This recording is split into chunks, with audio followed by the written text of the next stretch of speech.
We're going to talk a little bit more about loss because that is an aspect of this journey.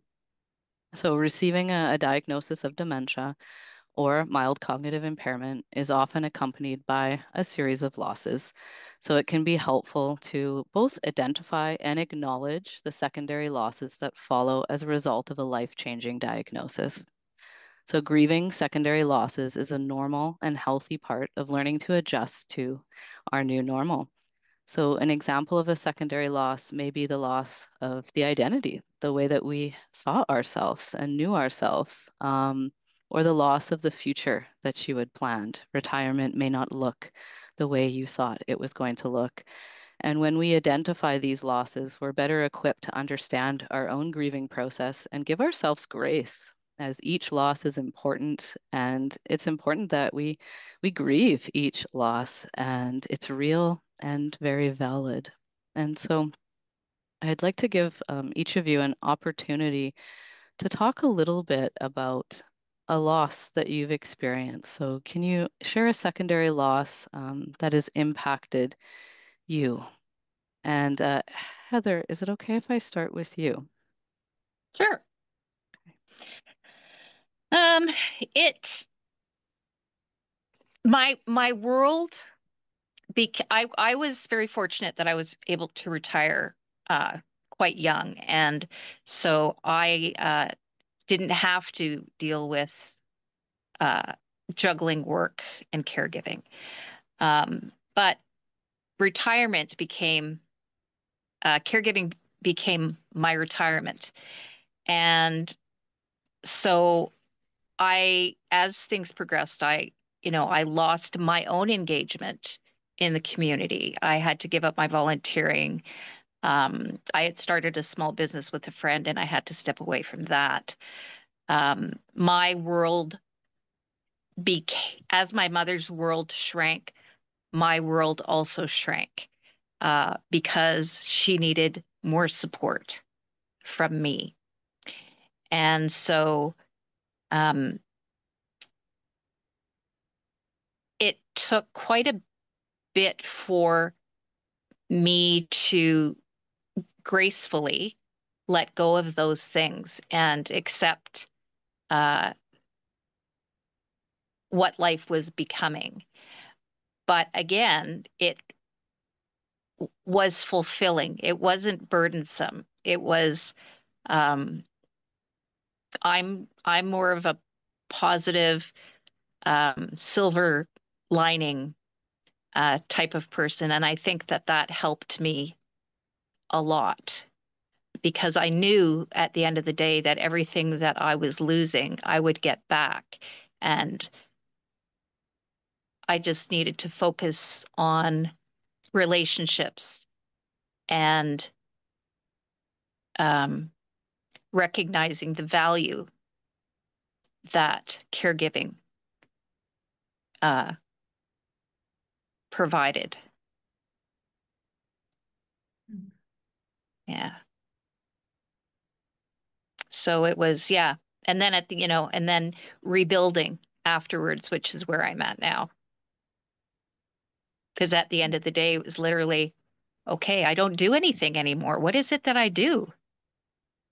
And I was forever changed by the experience.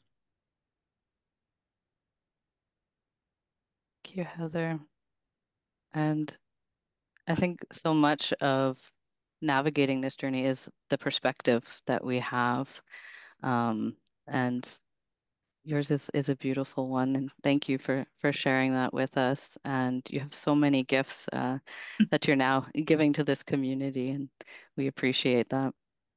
My pleasure. Um, Arabella, would you be able to share a loss that you've experienced following your diagnosis and how that's impacted you? Thank you. It was very painful to lose my memory. I used to think I was intelligent, but I realized it was only good memory that I had before. When I didn't have it anymore, I wondered what can be of me. So, like most of the things I did with life, I delved into massive research. I figured out that it was too expensive to and time consuming to take tests to see if I was the inheritor of the Alzheimer genes from my father.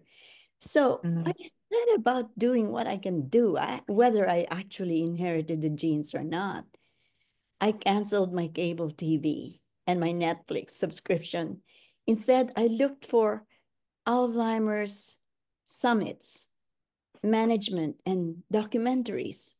I read books like Dale Bredesen's The End of Alzheimer's, whose protocol of nutritious foods, brain supplements, good fats, and avoiding sugar and bad seed oils as much as I can. I also continued with my Toastmasters clubs, whose helpful members suffered through my many attempts to use technology. It was very hard to do that. Comox Valley Head Injury Society activities became so important to me. The weekly lunches where I can talk to other brain injured survivors, the wonderful activities of dragon boating, quarterly special, Mm. rock climbing, archery, fishing, art, singing, yoga, drumming, meditation. Not all at the same time, but all of these were like lifeboats of activities I can hold on to while being cast in an ocean of fear and anxiety. I held on to those life rafts for dear life. I started to join Alzheimer's Minds in Motion program weekly. The chair exercises of 30 minutes and conversation for 1.5 hours. The exercises were excellent. The conversations were often fun and brain boosting. When the pandemic happened, I tried to avoid the COVID mandates and stayed in Mexico for 5 months, despite objections from my family and some friends who said, "Mom, you you don't know anybody there. You're doing this alone. You're crazy." Even while I was in Mexico, I joined some Minds in Motion sessions via Zoom. Life began getting better. I recorded every conversation with specialists with my phone. I made lists of things to do and counted the number of grocery bags so I know I could bring them up to my fridge and not have them rot again. My brain worked better in Mexico than more than in any other location I'd been in the last 10 years, possibly because my brain followed the regular circadian rhythm in Mexico.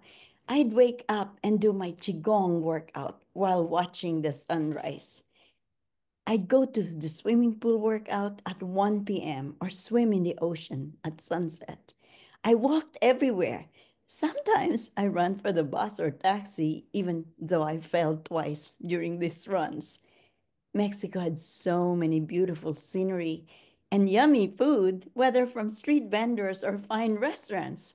I even took Spanish classes for 6 weeks. Bad decision. It was so it was so very difficult learning Spanish with my poor cognitively impaired brain. But I enjoyed the experience. If I could, I'll travel to a warm country in winters just after I get my cataract surgery and medical exam here to see if I can still drive.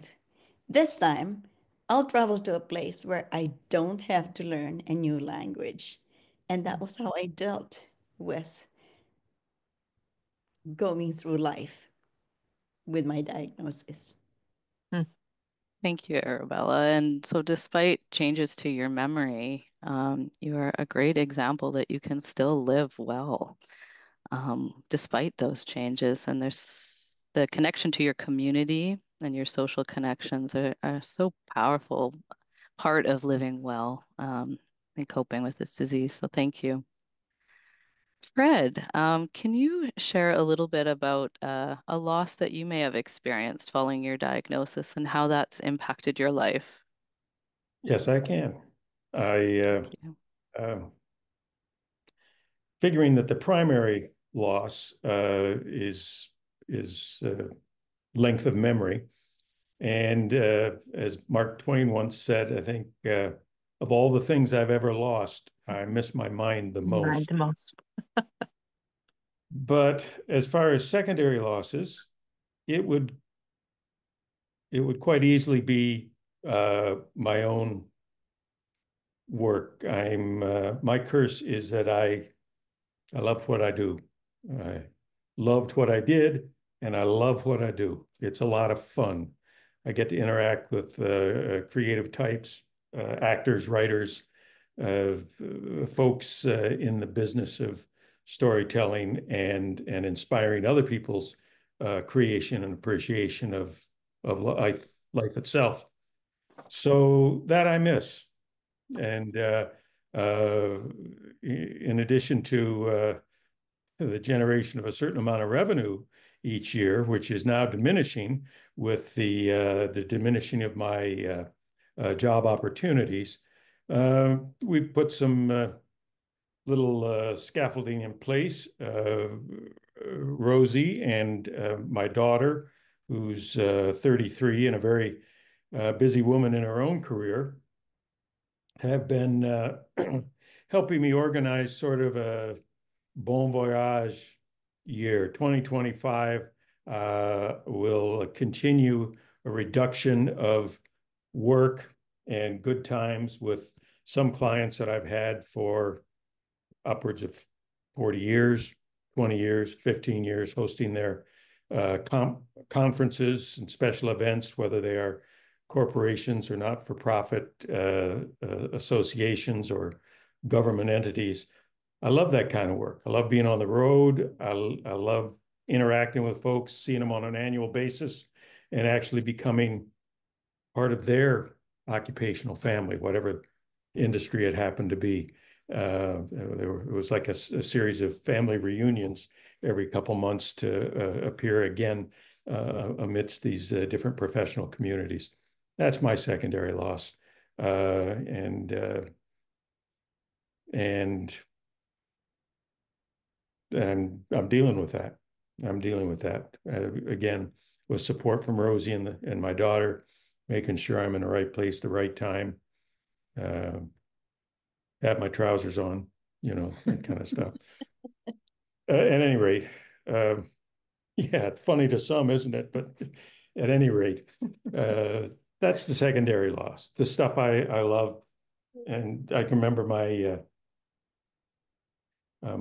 grandpa used to say, any man ought to be able to make a success of himself by just working half a day. And whether it's the first 12 hours or the second 12 hours, put in your 12, you're bound to Yeah. make something of yourself. So anyway, I'm grappling with that, filling my time with reading and getting outside when I can. But that's the secondary loss. Not the work, not the revenue, but the people. Yeah. And my clients were my friends and remain so. But um, that's what I kind of miss, the kind of merry-go-round of staying busy. Thank you, Fred. I mean, I think such a sense of purpose and our identity can often come from the work that we do and how we choose to spend our days. And that can be a very profound loss for Mhm. many of us. And I think the Alzheimer's Society of BC has been able to benefit a little bit from your free time and having you join us in some amazing programs and sharing your story. So there's still so much, I think, left for you to contribute, but it's With important that. to identify those losses. I'm grateful for the opportunity. The organization has already given me so much education, so much advice and counsel, and so much support that at the very least I could do would be open my little toolkit, such as it is, and put it to use again for your team. It's that simple. Well, we're incredibly grateful, and you have so many skills left to share. So thank you. Rosie, has there been a a secondary loss that you've experienced as a result of your caregiving journey? Well, I think as most partners, I would imagine, feel that inability to share the load quite as evenly as, you have in the past. And so I embraced retirement. And I knew Fred never would. So it has been a bit of a struggle to support him to maintain this next year, because, for a lot of that organization, he was able to do it. So he would manage his trips and his flights and his organization. So having to take that on, kind of was a loss of my freedom in terms of my loving to be retired and to have those community connections that I was enjoying.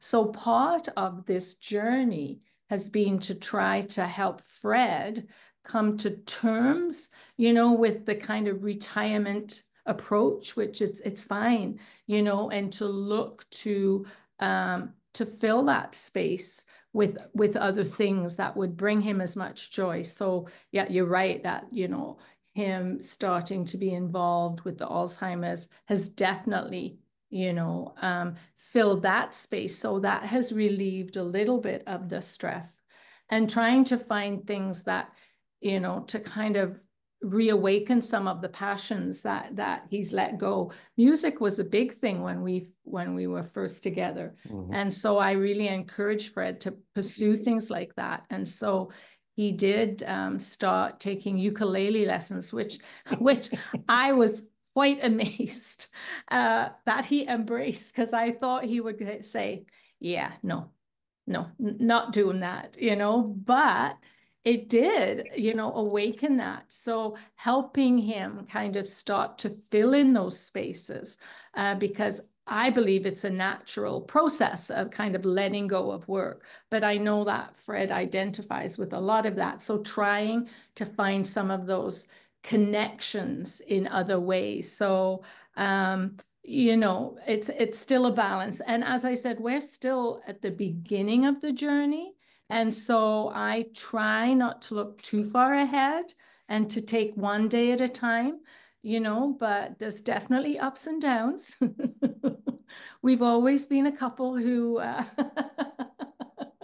like to challenge each other. So But as Rosie usually says, we present very well. Oh, we do. Yes. Yeah. It looks as though everything is going along swimmingly, and there are tough days, but yeah, we still try to get the humor in a little bit more. But so yeah, it's that recognizing that, as we move forward, the burden will shift a bit more to me. But I also recognize that it's really important to take care of myself, that whole oxygen mask, and because again, with my background, talking to parents and to other kinds of caregivers, I know that community connection for me with music and my dancing is what will help me, stay a little bit more balanced. So, so yeah, I think that for the most part, we're doing well. We recognize we're at the beginning of the journey. So. Yeah.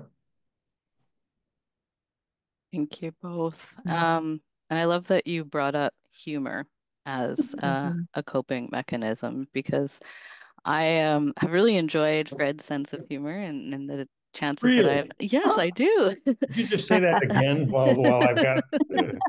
My daughter and I do not think he's funny at all. Nor do I, but people seem to laugh. I think it's an incredibly powerful coping mechanism along this journey. And when I recall when I was a support and education coordinator facilitating early stage support groups, one of the things I absolutely loved the most was the humor and the camaraderie and the connections that were built. But you would think we would spend a lot of time, being emotional and crying, but we spent, I think, even more time laughing and connecting and And that's embracing this so with humor. true. Kimberly, because I mean, one of the first things I reached out to was the caregiver support group, and we laugh about the situations we face, and that is just such a relief. So no, I really agree with that, and that's been a real support for me, that caregivers group. Yeah, Fred wanted to come, remember? Yeah, you Well, would do like I have to come to this one? I said, oh no, this is just My me. time. And that's another, I think, really important point is that both parties along this journey need time for themselves, need their own source of support, and ability to talk about what they're going through without fear of judgment or of hurting the other person in the relationship, as well as your own sense of self-care and your own hobbies and purpose. It's so important in navigating this.